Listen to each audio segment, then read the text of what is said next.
Hey, what's up? It's Tati. It's Wednesday night, and you know what that means. I am reviewing AEW Dynamite, and tonight was a really great episode. Now, I just watched it since I lost power. I didn't get power until midnight, so I will not be able to review the All Access show. I only got a chance to watch the playback for Dynamite, so let's go straight into the review.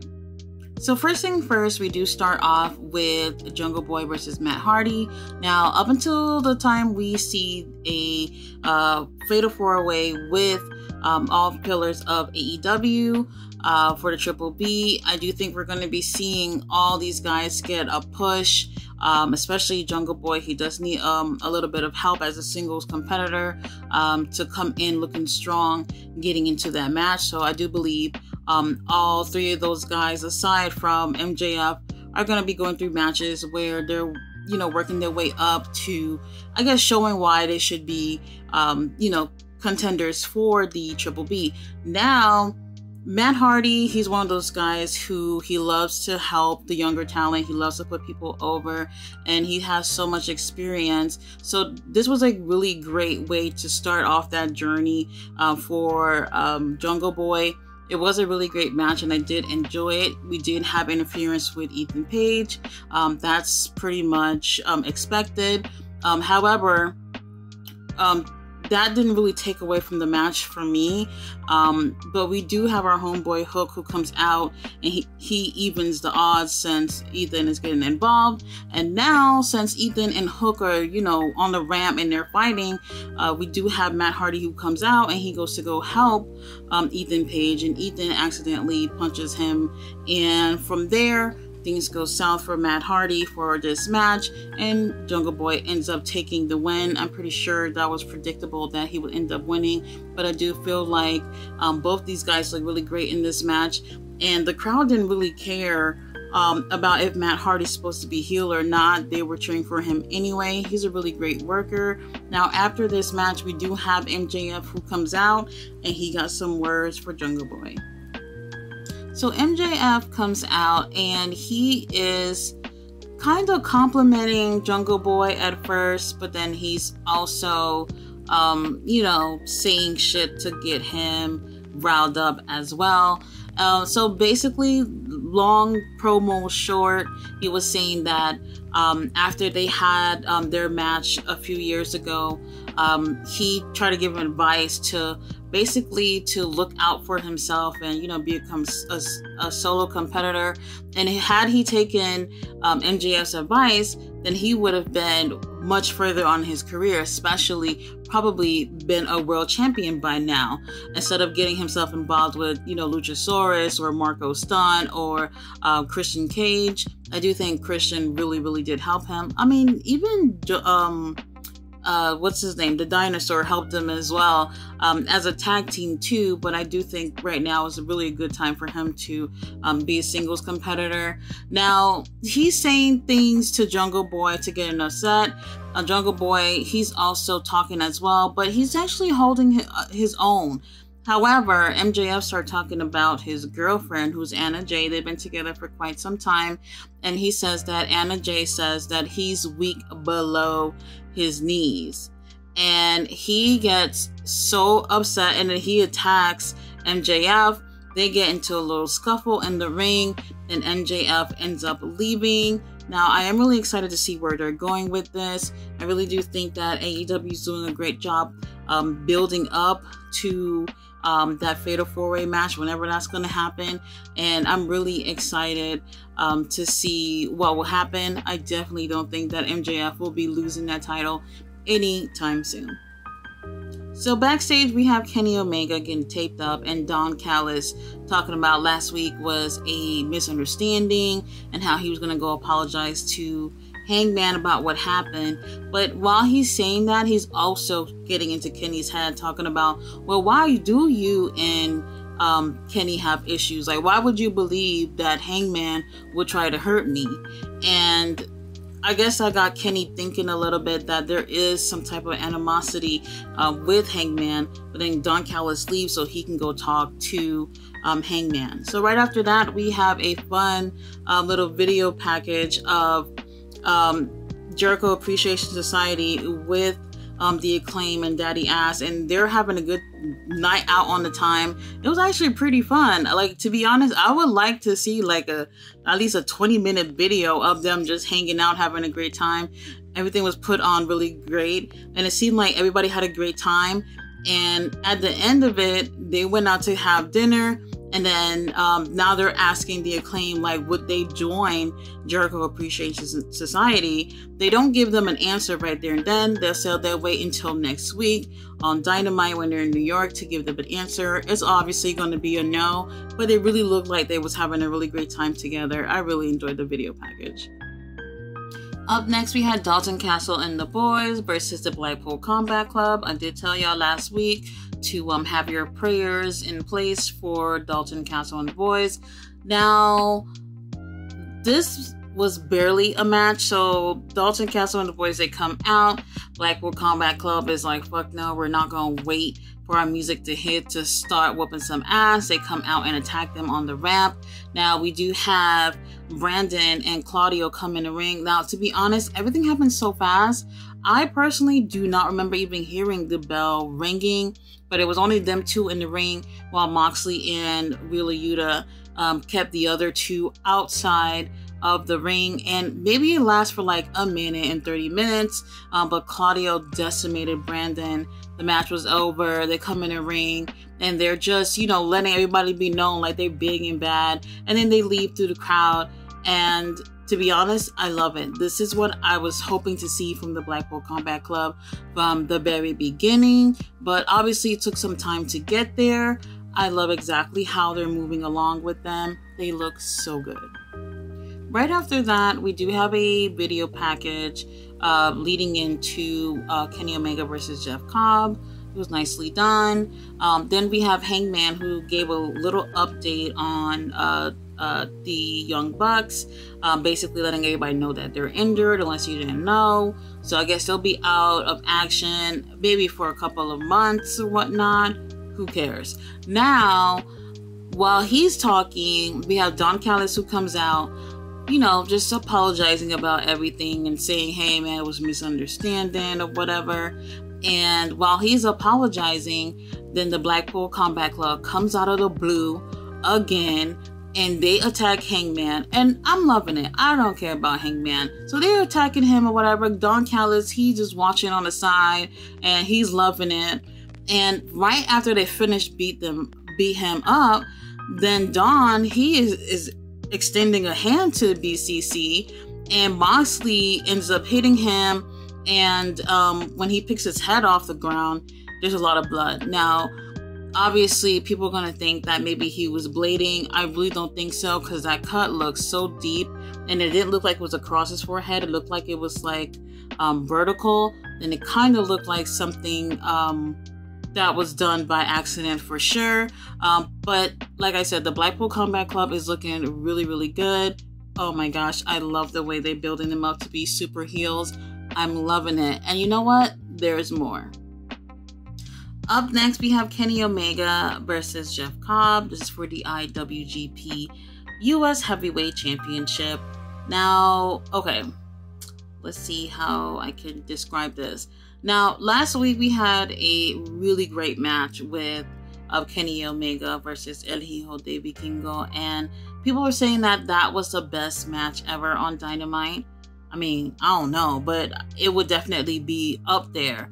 Now, this match here with Jeff Cobb, I really did enjoy this, and I'm gonna tell you why. Last week, even though it was really, really great, my biggest issue with that match was that Kenny really waited for a lot of these moves. At times, it just seemed like he's just gonna stand there and just wait until El Hijo de Vikingo was ready to get into place to do whatever he was doing. And that right there really bothered me. And I didn't want to be so critical of it, but to be honest with you, people really noticed that. And some people just brushed it off and was like, man, that's the best match I've ever seen, blah, blah, blah. It was really great, but that right there did keep it from being a 5-star match for me. Now, with this match that he had with Jeff Cobb tonight, It was a complete opposite, different style of wrestling. I didn't really see hesitation. I didn't see Kenny waiting and helping Jeff set up for anything. It really felt like these two flowed really, really well. I'm not trying to say that last week that wasn't the case, but at times that was the case, where it just seemed like we're just waiting for spots, and I don't really like that. But anyway, I did enjoy this match. We already knew that Jeff was not going to end up winning. To be completely honest with you, if this match was last week, it would have been better, because I can totally see why people might say, well, this match isn't as great compared to last week. I would probably say the same thing as well. So if they had basically switched the matches, I think that would make a difference into the momentum that Kenny is having in AEW right now. Either way, I really did enjoy the match. Now, after this match, we do have BCC continuing their Night of Terror, and they attack Kenny Omega, and then something really surprising happens after that. So while BCC is putting a beat down on our boy Kenny Omega, then Bryan Danielson music hits, and that was pretty surprising, because last time we saw him was after the match with MJF, and he said he was going home. I guess he was home these past few weeks, but now he comes out, and it looks like he is defending Kenny. Now, he tries to help Kenny get up. Kenny does, reach out and grab his hand and gets up or whatnot. And it looks like, Bryan is here to keep the peace or whatever, which is believable, because for the most part, we've seen Claudio, Wheeler, and Moxley doing things together. And Bryan, he's been having his eyes on the title, so we haven't really seen all four of them mingling together. So I was like, and then on top of that, he's a babyface, so it's understandable that he might want to break it up. But then we had Wheeler, who was antagonizing Kenny, like he was going to come in the ring, and Kenny ran up, and then there's Bryan in the corner just waiting for Kenny to turn around. He hits him with a running knee. Then Kenny laid out on the ground. Bryan put the label lock on his ass. BCC is stomping his ass out while he is in a submission hold. Then we got the security team coming from the back. Brandon Cutler coming. Michael Nakazawa coming. They all getting their ass whooped. And BCC is not letting nobody get in that ring. They are putting the beat down on Kenny, and I love this so much. Like, this is the type of shit that I'm gonna lay in bed tonight and think about. This moment right here, I've been waiting for this. Up next, we have Orange Cassidy versus The Butcher for the International Championship. I honestly didn't even want to talk about this. There's just something about this thing is just, I'm not feeling. First of all, I thought that when they was going to change the name to International Championship, that they were actually going to have international matches, or at least the champion having matches with international superstars. And they did not take advantage of that, especially this week while we have a lot of wrestlers coming from Japan that are in the United States right now. They could have picked any fucking body. No shade to the Butcher, because I really like him. But I was like, the International Championship, I thought y'all was trying to make some changes with this, and instead it's the same bullshit from when it was whatever the first name was, All Atlantic, and I just don't like that. I don't know what it is. And then you got the commentators that are talking about Orange Cassidy like he's the second coming of God or whatever, and I'm like, he's great at what he does, but he's not that great. I would definitely prefer to see somebody else holding this title. So I just really wasn't feeling the commentary during this match. I didn't like how there was interference during this match. Like, does it has to be interference every single time this title's on the line? It is just so ridiculous. Like, at this point, if they don't make any huge changes with this, they might as well take this title and just be done with it. I just don't like this at all. Obviously, Orange Cassidy ends up taking the win. I don't like how they keep using the Butcher and the Blade like they ain't shit. It's just so annoying.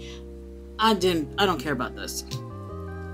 Next, we have Willow versus Ruby. I really don't even want to talk about this because it's the same thing. Every week is literally the same scenario where it's one of the Outcast girls versus one of the AEW girls, which is the same girls. We have Willow, we have Riho, we have Sky Blue. They keep just using these same 6 girls against each other in singles competition, and then they end it the very same way every single time after they have interference throughout the match. And sometimes, a lot of the times, these matches are pretty decent if there were no interference at all.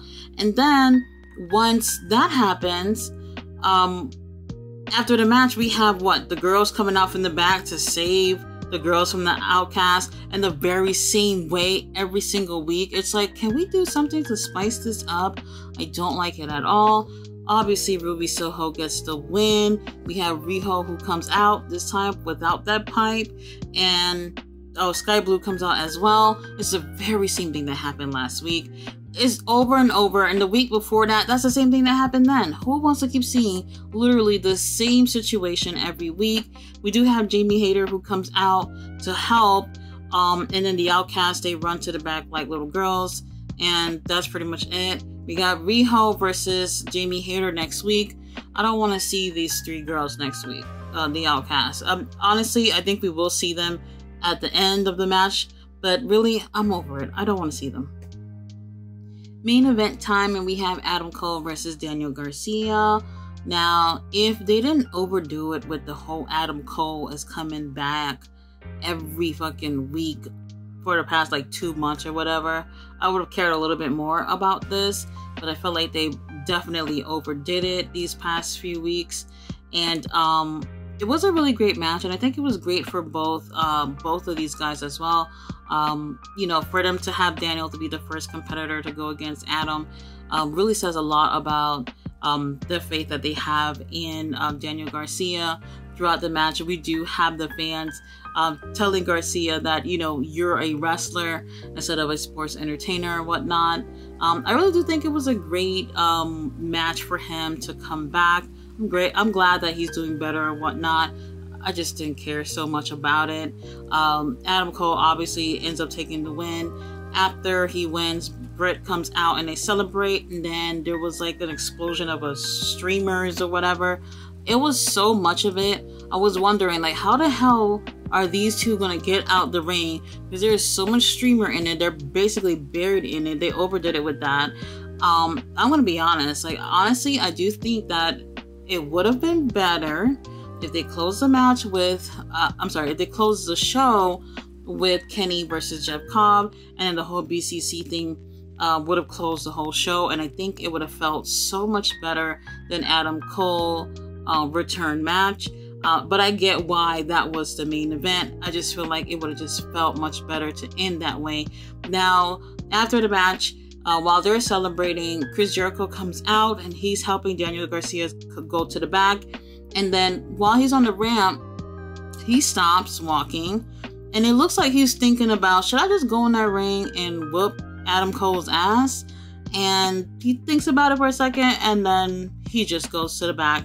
Now, it obviously is gearing up to Adam Cole and Chris Jericho having some kind of feud. That would be really interesting to see. Chris Jericho is a great wrestler to work with. So that would definitely help Adam Cole get back into the groove of things in the wrestling world. Like I said, man, if they closed out with the whole BCC and Kenny Omega thing, I think that would have been so much better. Anyway, after the show, they do have the All Access show, which they're also promoting with the whole Adam Cole and Britt Baker kissing up on the ring and all that shit. They're definitely promoting for that as well because they're part of that show. I didn't get a chance to check it out, like I said, but I'll check it out. If it's worth reviewing, then why not, right? We got a lot of wrestling for the rest of the weekend. I'm so excited for that. So I'll be back tomorrow with a couple of different reviews. Bye.